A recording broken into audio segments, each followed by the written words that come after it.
Good morning mga idol. Ito na nga po at ililipat na po ang mga Kraylings sa kanilang bagong bahay. At ito na nga po at hinuhuli na at nilalagay po sa batya para mabilang, madouble check ang kanilang bilang. Pero ang pagkakaalam po namin nasa 300 kumulang. Ito nga po at binibilang ng aking tatay.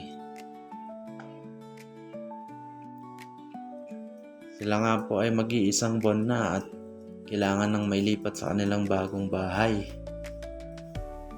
Nang sa ganoy ay mas malawak ang kanilang paglalaroan. At marami silang pagtataguan sa kanilang bagong bahay. Yan nga po at makikita nyo at napakahirap nga din po nilang huliin. At gumamit nga po kami ng pangsala. So napakahirap po talagang huliin ito. Po ay maliliit pa lamang. Kita nyo naman po, napakaliliit pa.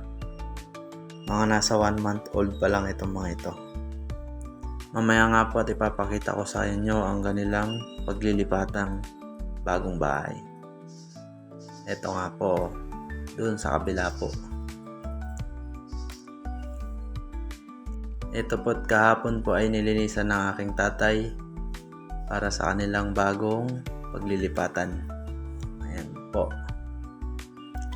Nilagyan po namin ng mga madaming bato para pagtaguan din nila at pagtaganan ng mga hideouts nila. Para kapag hindi siya magulo.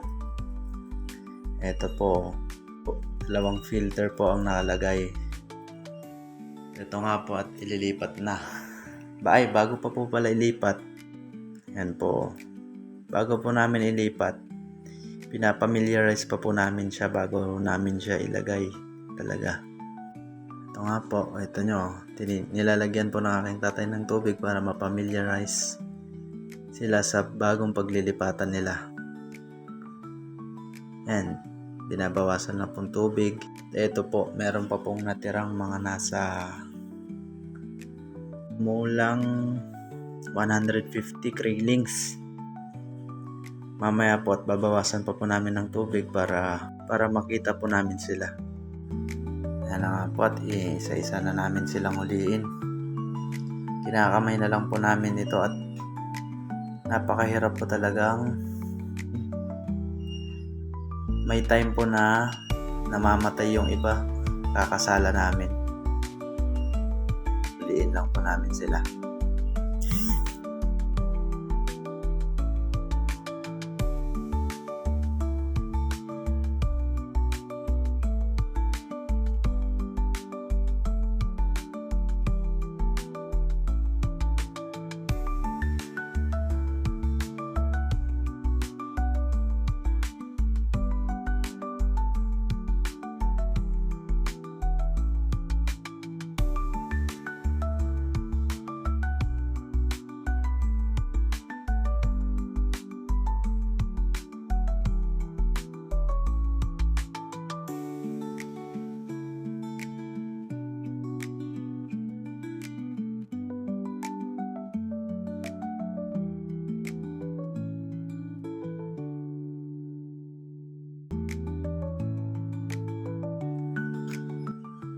At eto na nga guys, nailipat na po lahat.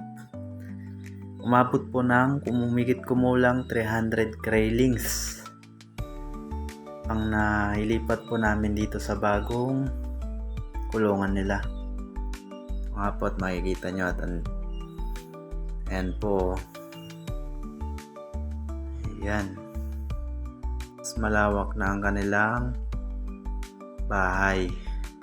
Ang dami na rin sila mapagtataguang hideouts. Ayan sila.